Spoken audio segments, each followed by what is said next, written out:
षष्ठी खंड गणेश जी की महिमा और उनकी स्तुति एवं पूजा का फल। पुलस्त्य जी कहते हैं, भीष्म, इसके बाद एक दिन व्यास जी के शिष्य महामुनि संजय ने अपने गुरुदेव को प्रणाम करके प्रश्न किया।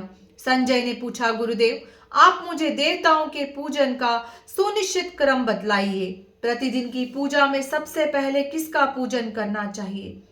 व्यास जी बोले, संजय, विघ्नों को दूर करने के लिए सर्वप्रथम गणेश जी की पूजा करनी चाहिए। पार्वती देवी ने पूर्व काल में भगवान शंकर जी के संयोग से स्कंद कार्तिकेय और गणेश नाम के दो पुत्रों को जन्म दिया। उन दोनों को देखकर देवताओं को पार्वती जी पर बड़ी श्रद्धा हुई और उन्होंने अमृत से तैयार किया हुआ एक दिव्य मोदक लड्डू पार्वती के हाथ में दिया। मोदक देखकर दोनों बालक माता से मांगने लगे। तब पार्वती देवी विस्मित होकर पुत्रों से बोली, मैं पहले इसके गुणों का वर्णन करती हूँ, तुम दोनों सावधान होकर सुनो। इस मोदक के सूंघने मात्र से अमृत प्राप्त होता है। जो इसे सूंघता या खाता है वह संपूर्ण शास्त्रों का मर्मज्ञ, सब तंत्रों में प्रवीण, लेखक, चित्रकार, विद्वान, ज्ञान विज्ञान के तत्व को जानने वाला और सर्वज्ञ होता है। इसमें तनिक भी संदेह नहीं है। पुत्रों, तुम में से जो धर्माचरण के द्वारा श्रेष्ठता प्राप्त करके आएगा उसी को मैं यह मोदक दूंगी। तुम्हारे पिता की भी यही स्मृति है। माता के मुख से ऐसी बात सुनकर परम चतुर स्कंद मयूर पर आरूढ़ हो तुरंत ही त्रिलोकी के तीर्थों की यात्रा के लिए चल दिए। उन्होंने मुहूर्त भर में सब तीर्थों में स्नान कर लिया। इधर लंबोदरधारी गणेश जी स्कंद से भी बढ़कर बुद्धिमान निकले। वे माता पिता की परिक्रमा करके बड़ी प्रसन्नता के साथ पिताजी के सम्मुख खड़े हो गए। फिर स्कंद भी आकर पिता के सामने खड़े हुए और बोले, मुझे मोदक दीजिए।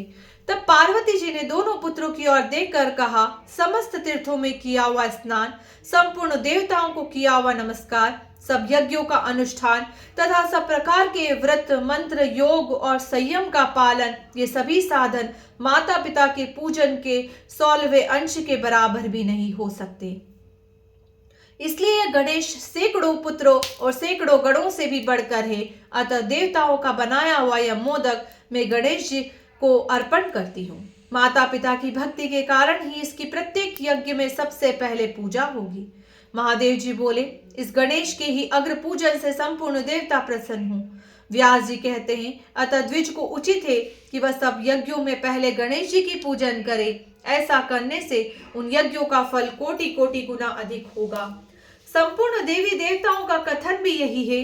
देवादिदेव पार्वती ने सर्वगुणदायक पवित्र मोदक गणेश जी को ही दिया तथा बड़ी प्रसन्नता के साथ संपूर्ण देवताओं के सामने ही उन्हें समस्त गणों का अधिपति बनाया। इसलिए विस्तृत यज्ञों, स्तोत्र पाठ हो तथा नित्य पूजन में भी पहले गणेश जी की पूजा करके ही मनुष्य संपूर्ण सिद्धियां प्राप्त कर सकता है। चतुर्थी को दिन भर उपवास करके श्री गणेश जी का पूजन करे और रात में अन्न ग्रहण करे।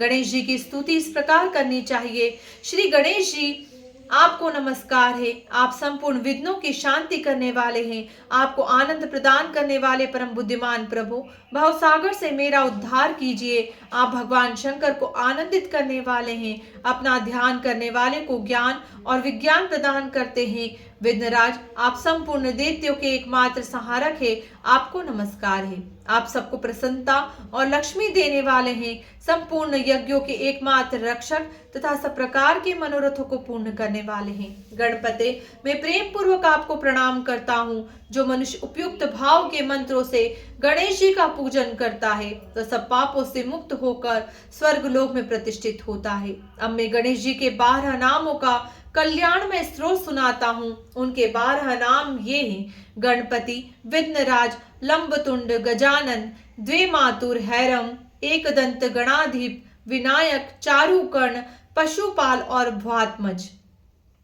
जो प्रातःकाल उठकर इन 12 नामों का पाठ करता है, संपूर्ण विश्व उसके वश में हो जाता है तथा उसे कभी विघ्न का सामना नहीं करना पड़ता। उपनयन, विवाह आदि संपूर्ण मांगलिक कार्यों में जो श्री गणेश जी का पूजन करता है वह सबको अपने वश में कर लेता है और उसे अक्षय पुण्य की प्राप्ति होती है। जो मनुष्य संपूर्ण यज्ञ के कलशों में गणाना त्वा इस मंत्र से गणेश जी का आह्वान करके उनकी पूजा करता है, उसे संपूर्ण सिद्धियां प्राप्त होती है तथा वह स्वर्ग और मोक्ष को भी पा लेता है। विद्वान पुरुष को चाहिए कि वह मिट्टी की दीवारों में प्रतिमा अथवा चित्र के रूप में पत्थर पर, दरवाजे की लकड़ी में तथा पात्रों में श्री गणेश जी की मूर्ति अंकित करा ले। उनके सिवा दूसरे स्थान में भी जहां हमेशा दृष्टि पड़ सके, श्री गणेश जी की स्थापना करके अपनी शक्ति के अनुसार उनका पूजन करे। जो ऐसा करता है उसके समस्त प्रिय कार्य सिद्ध होते हैं। उसके समान कोई विघ्न नहीं आता तथा वह तीनों लोकों को अपने वश में कर लेता है। संपूर्ण देवता अपने अभिष्ट की सिद्धि के लिए जिनका पूजन करते हैं, समस्त विघ्नों का उच्छेद करने वाले उन श्री गणेश जी को नमस्कार है। जो भगवान श्री विष्णु को प्रिय लगने वाले पुष्पों तथा अन्य सुगंधित फूलों से, फल फूल, मोदक और सामयिक सामग्रियों से, दही और दूध से, प्रिय लगने वाले बांजों से तथा धूप और दीप आदि के द्वारा गणेश जी की पूजा करता है, उसे सब प्रकार की सिद्धियां प्राप्त होती है।